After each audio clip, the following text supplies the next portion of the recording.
नमस्कार प्यारे बच्चों, बहुत बहुत स्वागत है आपका अपने YouTube channel online study centre में। और मैं नाम है करण। तो प्यारे बच्चों, जैसा कि आप सभी को पता ही है कि हमने अपना क्लास 12th का जो आपका सब्जेक्ट है हिंदी इलेक्टिव का, इसमें जो आपकी पहली पुस्तक जिसका नाम मंत्रा भाग 2, इसका हमने गद्य खंड शुरू कर दिया था। बहुत सारे चैप्टर हमने कर भी लिए, ठीक है। यदि आपने इनसे आज जो हम देखेंगे कुटर चैप्टर, यदि आपने इस चैप्टर से पहले के वीडियो नहीं देखे हैं तो आप देख सकते हो, हमारे चैनल पर वीडियो अपलोड है, ठीक है। तो आज जो है हम कुटज आपका जो लास्ट चैप्टर है, ठीक है, नहीं इस बुक का आपका लास्ट चैप्टर है। इस चैप्टर के साथ ही आपका जो ये बुक अंतरा भाग 2 समाप्त हो जाएगा, ठीक है। आज हम लिखेंगे कुटज चैप्टर और लेखक हमारे हजारी प्रसाद द्विवेदी जी, ठीक है। तो चलिए शुरू करते हैं आज के इस वीडियो को। देखो, सबसे पहले समझते हैं परिचय, यानी जो पूरा चैप्टर है आपका कुटज का परिचय क्या है। देखो, कुटज हिमालय पर्वत पर ऊंची देखो कुटज जो है हिमालय पर्वत की ऊंचाई पर सूखी शिलाओं के बीच उगने वाला एक जंगली फूल है। कुटज जो है ना, जो हिमालय पर्वत है उसकी जो ऊंची ऊंचाई पर जो सूखी शिलाएं हैं उनके बीच उगने वाला एक जंगली सा फूल है, ठीक है।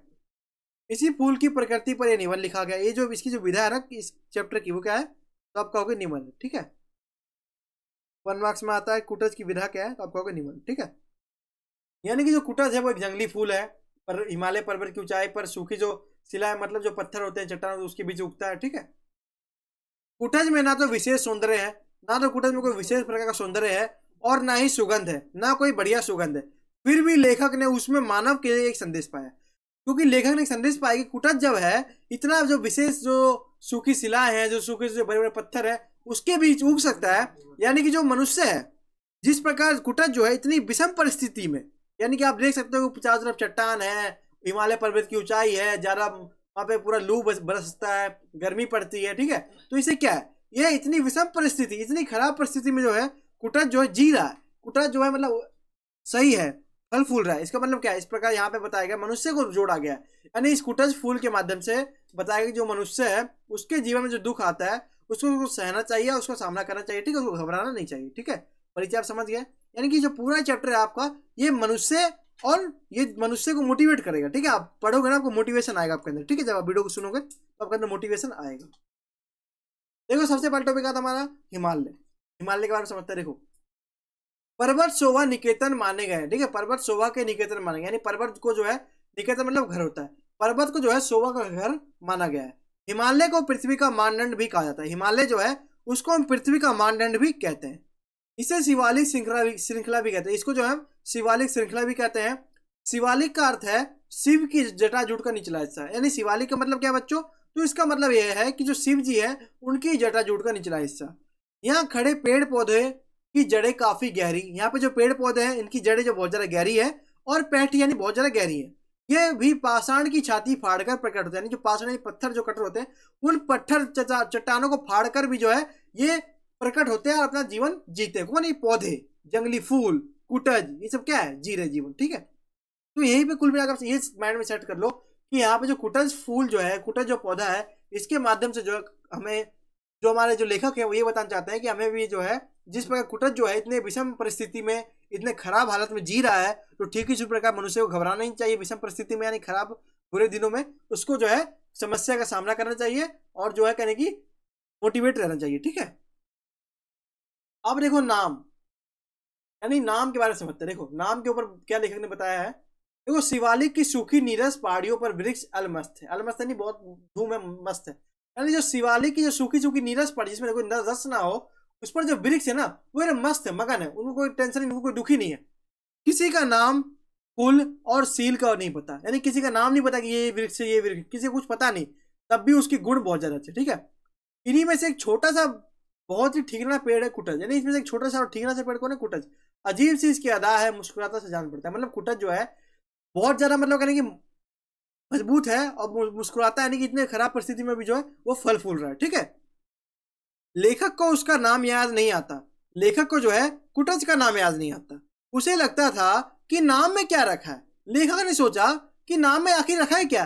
नाम की जरूरत हो तो 100 दिए जा सकते हैं। लेखक यहाँ पे कह रहे हैं कि नाम की जरूरत हो तो हम 100 दे सकते हैं, पर मन नहीं मानता। यानी मन जो है, नाम कितना दे रहा हूँ लेकिन मन मानेगा नहीं। यानी मेन बात यहाँ पे ये बता रहे लेखक कि व्यक्ति का नाम नहीं, व्यक्ति का काम ही सर्वोत्तम है। यदि व्यक्ति, मान लो कोई व्यक्ति है वो काम कर रहा है बहुत ही बढ़िया से, उसका नाम चाहे कुछ भी हो, तो उसका नाम तो होगा समाज में, वही है, ठीक है। यानी कि मान लो कि दो नाम का व्यक्ति ए और बी, ठीक है, दोनों का नाम सेम है, मान लो इसका नाम भी अमन है, इसका नाम भी अमन है, ठीक है, और एक जो हमारे वो अच्छा काम कर रहा है तो उसका समाज में नाम होगा। यानी कि नाम में क्या है, यानी कि जो है यहाँ पे लेखक बताएंगे नाम में कुछ नहीं है, व्यक्ति का जो कर्म होता है, व्यक्ति का जो कार्य होता है वो प्रभावशाली होना चाहिए, वो बढ़िया होना चाहिए, ताकि समाज जो है उनको जो है अच्छी तरीके से जान सके, ठीक है। नाम इसलिए बड़ा नहीं है कि वह नाम है, नाम इसलिए बड़ा नहीं कि वो नाम है, वह इसलिए बड़ा होता है कि उसे सामाजिक स्वीकृति मिलती है। नाम इसलिए बड़ा होता है कि जो लोग होते हैं, जो जिस नाम के जो लोग होते हैं जो अच्छा काम करते हैं, तो उनको समाज में कहने की अच्छा नजर से देखा जाता है। और नाम उस पद को कहते हैं, यानी नाम उस पद को कहते हैं जिस पर समाज की मोहर लगी होती है। यानी समाज में जो हर व्यक्ति का नाम होता है, ठीक है, यानी कोई व्यक्ति को अच्छा कार्य करता है तो उस पर समाज की मोहर लग जाती है, यानी समाज जो उसके ऊपर उसकी छाप हो जाती है समाज की, तो क्या है, यानी कि नाम जो है एक समाज का मोहर है, यानी जो जो समाज है ना, जब उसकी मोहर उस किसी व्यक्ति के नाम पर लग जाती है ना, तो क्या है, तो वो नाम जो है यानी कि पॉपुलर हो जाता है, यानी नाम जो है प्रसिद्ध हो जाता है। इसलिए लेखक ने बताया कि नाम में कुछ नहीं है, व्यक्ति का कर्म जो है वो बहुत ज्यादा इंपॉर्टेंट रखता है, ठीक है। अब देखो मेरा अगला टॉपिक आता है कुट, कुटज और कुटनी। यानी कुट क्या है, कुटज क्या है और कुटनी क्या है, इन तीनों में क्या फर्क है वो समझते हैं। देखो कुट का शाब्दिक अर्थ है, यानी कुट का शाब्दिक अर्थ क्या है कि घर या घड़ा, कुट को हम घर या घड़ा भी कह सकते हैं। और कुटज का अर्थ होता है घड़ा में पैदा होने वाला या घड़े में पैदा होने वाला, ठीक है, घर में पैदा होने वाला या घड़े में पैदा होने वाला, ठीक है। कुटज का मतलब क्या होता है, घर में पैदा होने वाला या घड़े में पैदा होने वाला। कुटनी एक गलत ढंग से कार्य करने वाली दासी को कहा जाता है। कुटनी इसको कहा जाता है जो एक गलत ढंग से जो कार्य करने वाली दासी होती है, उसको हम कुटनी कहते हैं। कुट अर्थात घड़े से उत्पन्न होने के कारण अगस्त्य मुनि भी कुटज कहे जाते हैं। जो अगस्त्य मुनि थे ऐसा मान जाता है कि वो घड़े से उत्पन्न हुए थे, इसलिए उनको कुटज कहा जाता है, ठीक है।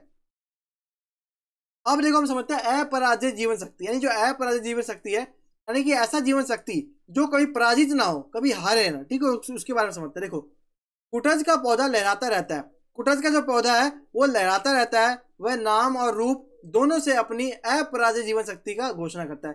कुटज का नाम भी अनूठा है और उसका जो रूप है, उसका जो कार्य वो भी अनूठा है, क्योंकि वो इतने खराब परिस्थिति में, इतने खराब हालत में भी वो जिंदा है, ठीक है। वह धरती लू में भी हरा भरा बना रहता है, मतलब इतनी ज्यादा गर्मी में भी वो हरा भरा रहता है। वह कठोर पत्थर के बीच रुके हुए अज्ञात जल स्रोत से रस खींचकर, मतलब जो कठोर पत्थर होता है उनके बीच जो जल होता है उसको खींचकर सरस यानी हमेशा रस से भरा हुआ रहता है। वह सूनेगिरी का अंतर, देखो सूनेगिरी मतलब सूर्य मतलब सुनसान, गिरी मतलब पर्वत, ठीक है, यानी सुनसान पर्वत में भी वो मस्त रहता है, इतना सुनसान माहौल में भी वो मस्त रहता है, उसको किसी को कोई दिक्कत नहीं। वह कठोर पाषाण को भेद कर पाताल की छाती चीर कर अपना भोज्य संग्रह करता है। नहीं वो कठोर पाषाण जो कठोर पत्थर है और उसको भेद कर पाताल की छाती चीर कर अपना जो भोजन है वो इकट्ठा करता है। वह उल्लास में झूमता है, ठीक है, उल्लास में वो झूमता है, यही उसकी जीवन शक्ति है, यानी यही जो है उसकी जीवन शक्ति। मतलब सोचो इतनी खराब परिस्थिति में कुटज जो है इस हाल में जी रहा है, यानी बहुत ही अच्छे से जी रहा है, ठीक है। पत्थरों और चट्टानों के बीच उगते हुए अपने जीवन को किसी उद्देश्य के लिए न्यौछावर करने वाला कुटज, यानी पत्थर और चट्टानों के बीच उगता है, अपना उसका उद्देश्य निर्धारित करता है।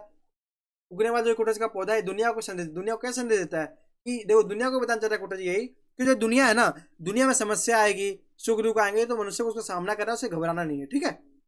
यहाँ पे कहा गया कि यदि जीना चाहते हो तो कठिनाइयों से मत घबराओ। जो कुटज का पौधा ये संदेश देता है कि यदि आप जीना चाहते हो ना तो कठिनाइयों से मत घबराओ, जो भी आपके सामने प्रॉब्लम्स आए उसको फेस करो, उसका सॉल्यूशन निकालो और संघर्ष करो, मेहनत करो, कर्म करो, ठीक है। विषम परिस्थितियों में जीना सीखो। विषम परिस्थिति मतलब खराब परिस्थिति में जो मान लो आपका समय एक समान नहीं था, कभी दुख कभी सुख आ जाता है, तो खराब परिस्थिति में भी जीना सीखो। आत्मसम्मान और शान के साथ जियो, आत्मसम्मान और एक शान के साथ जियो, ठीक है। मनुष्य को जो है आत्मसम्मान और एक शान के साथ जीना चाहिए, ठीक है। अब देखो कुटज के जीवन से सीख, यानी जो कुटज है, कुटज के जीवन से हमें क्या सीख मिलती है वो समझते हैं। देखो कुटज के जीवन से हमें यह सीख मिलती है कि हर हाल में जियो। कुटज जिस प्रकार हर हाल में जी रहा है, इतने खराब परिस्थिति में जी रहा है, तो ठीक उसी प्रकार जो मनुष्य है उसको घबराना नहीं है, उसको समस्या का सामना करना है, उसको समस्या से लड़ना है, समस्या से जीतना है, ठीक है। यानी हर हाल में जियो, कितनी से बुरी परिस्थिति आ जाए लेकिन जियो, हर हाल में जियो और मस्ती के साथ जियो, हमेशा खुश रहो, मस्त रहो, आत्मसम्मान बनाए रखो, अपना सेल्फ रिस्पेक्ट बनाए रखो, परोपकार के लिए जियो, दूसरों पर उपकार करो, दूसरों पर दया की भावना रखो, किसी की चापलूसी मत करो, किसी की चुगली मत करो, मन पर नियंत्रण रखो, जो आपका मन है उस पर काबू रखो, ठीक है। मन को दूसरे के वश में मत रखो, ठीक है। हमें अपने जीवन में किसी भी कीमत पर हार नहीं माननी, यानी मन को जो है स्ट्रांग बनाना है कि हमें किसी भी कीमत पर हार नहीं माननी। कोई आपका गोल है, आपको हार गए हो, लेकिन हार नहीं माननी आपको निरंतर प्रयास करना जब तक आप जीत ना जाओ। आपको हर एक काम करना है, आपको दुख हो चाहे सुख, उसमें आपको आपको जो है कहने की मन को मजबूत करना है, आपको हारना नहीं, आपको बिल्कुल सामना करना है समस्या का, ठीक है। कुटज स्वार्थ के दायरे से बिल्कुल बाहर है। आपको पता है कुटज जो है स्वार्थ के दायरे से बिल्कुल बाहर है। कुटज कोई स्वार्थी नहीं है, हमें स्वार्थी नहीं होना चाहिए। यहाँ पे लेखक बता रहे हैं कि हमें भी स्वार्थी नहीं होना चाहिए। कुटज से हमें यही सीख मिलती है कि जिस प्रकार कुटज स्वार्थी नहीं है तो ठीक उस प्रकार मनुष्य को भी स्वार्थी नहीं होना चाहिए। मान लो कोई व्यक्ति गरीब है तो उसको, जो अमीर व्यक्ति है तो उसको उसको मदद करना चाहिए, नहीं जो मनुष्य से जितना हो सके उसको जो है लोगों की मदद करनी चाहिए, ठीक है। अब देखो मैं आगे बताता कुटज क्या केवल जी रहा है, कुटज जो है वो क्या केवल जी रहा है। देखो लेखक ने ये प्रश्न उठाया है और मनुष्य की कमजोरियों पर टिप्पणी की है। लेखक ने ये प्रश्न उठाया है और मनुष्य की जो कमजोरी है उस पर टिप्पणी की, उसके बारे में बताया। मानव जरा भी मुसीबत आने पर दूसरों के द्वार भीख मांगने चला जाता है। यहाँ पे लेखक बता रहे हैं कि जो मनुष्य होता है वो जरा सी मुसीबत है, थोड़ी सी मुसीबत आती है तो वो क्या कहते हैं दूसरे के पास चले जाता है मदद मांगने के लिए, ठीक है। कुटज का पौधा दूसरे के द्वार भीख मांगने जाता है। कुटज जो है आपने देखा खुद ही रहता है, खुद ही फल बनाता है, खुद ही जो है अपना पौधे में जल को सींचता है, ठीक है, सब काम खुद ही करता है, किसी से भीख वूख नहीं मांगता, किसी से मदद नहीं मांगता। तो लेखक ये बताता है कि अपना स्वाभिमानी बनो, सेल्फ रिस्पेक्ट बनो, ठीक है, सेल्फ कॉन्फिडेंस लाओ, अब आत्मसम्मानी बनो, अपने आप ही सब काम खुद से करो, ठीक है। वह बड़ी शान से अपने स्थान पर खड़ा रहता है, वो बहुत ही ज्यादा शान से अपने स्थान पर खड़ा रहता है, उसको कोई शर्म नहीं है, ठीक है। सामान्य मानव शक्तिशाली के सामने घुटने टेकता है। यहाँ पे लिखा बताया जो सामान्य मानव होता है वो यदि इसके सामने कोई शक्तिशाली आदमी आता है तो उसके सामने जो मानव है सामान्य वो उसके सामने घुटने टेक देता है। क्योंकि क्योंकि जो सामान्य मानव होता है, ठीक है, क्योंकि उसमें आत्मविश्वास, उसमें जो सेल्फ रिस्पेक्ट है, अपनी सेल्फ जो कॉन्फिडेंस है वो बहुत ज्यादा कम होता है, ठीक है, सेल्फ आत्मविश्वास की कमी होती है। परंतु कुटज पूरा आत्मविश्वास से भरा हुआ है, यानी कुटज जो है उसके अंदर आत्मविश्वास बहुत ज्यादा है, ठीक है। यहाँ पे लेकर बता रहे हैं कि मनुष्य को जो है सेल्फ कॉन्फिडेंस भी बना के रखना है, आत्मविश्वास भी बना के रखना है, ठीक है।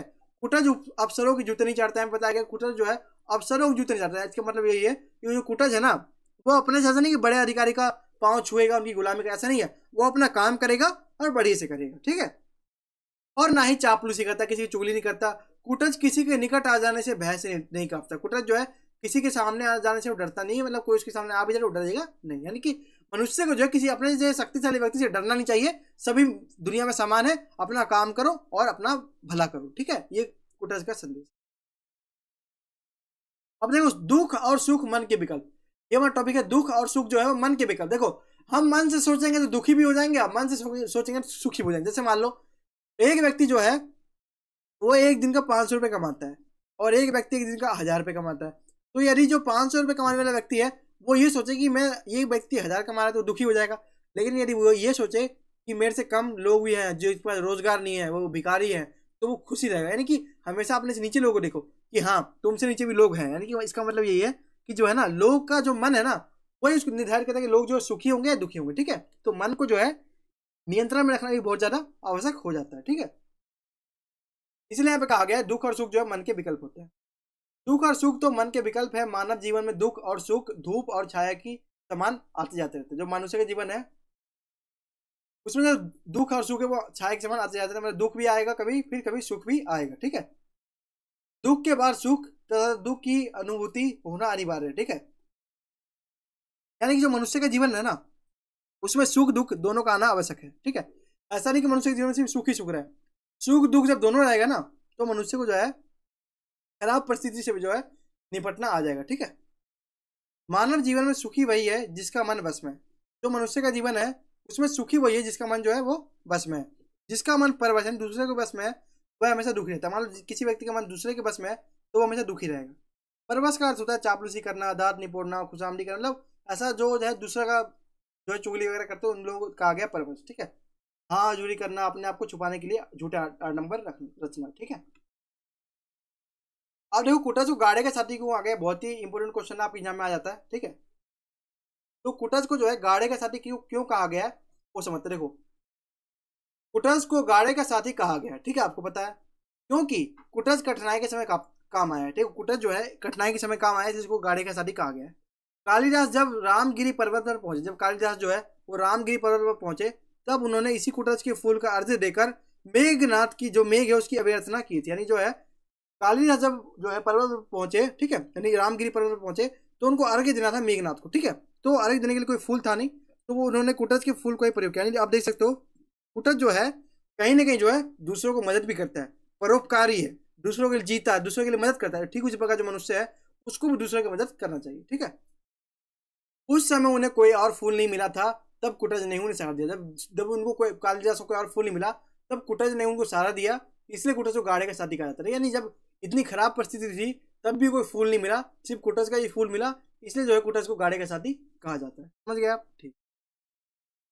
तो ये था हमारा आज का वीडियो। तो आई होप कि आपको वीडियो अच्छा लगा हो। वीडियो अच्छा लगा तो वीडियो को एक लाइक जरूर करें, ठीक है, और ज़्यादा अपने दोस्तों के साथ शेयर करें। चैनल पर नए हैं चैनल को सब्सक्राइब करें, बेल आइकन पर क्लिक करें और कमेंट या अपना फीडबैक जरूर बताएं कि आपको वीडियो कैसा लगा। तो फिर मिलते हैं अपने अगले किसी और वीडियो में, तब तक के लिए सभी को थैंक्स फॉर वॉचिंग। जय हिंद, जय भारत।